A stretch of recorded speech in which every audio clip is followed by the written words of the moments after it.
Our closing moments now with Senator Shehu Sani.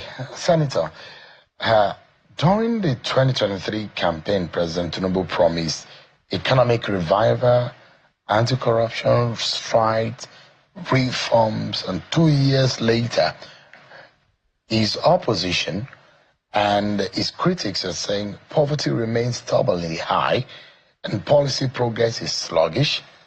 And there are talks about the emerging opposition coalition.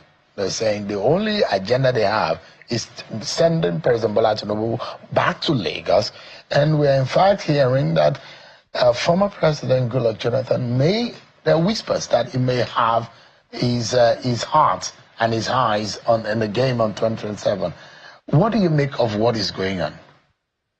Well, first of all, I don't speak for the government, but all I know is that economic reforms program anywhere in the world is not easy.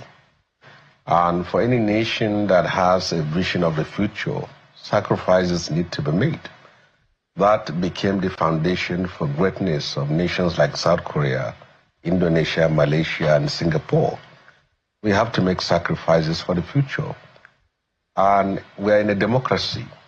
It is within the rights and the ambit of our democratic experiment or law or rule to have an opposition that will give an alternative. But if their only cause for power is to remove TINUBU without providing any alternative to governance of his own style, then they have no agenda. And let me be very frank on this. The people that constitute the coalition today are not ideologically and philosophically different from the programs which the TINUBU administration is prosecuting. So it's not like you have a Marxist and a capitalist or a new liberal and a conservative. They all, during their campaign and in their dear lives, you can see those liberal values of devaluation, removal of subsidy, and so many things.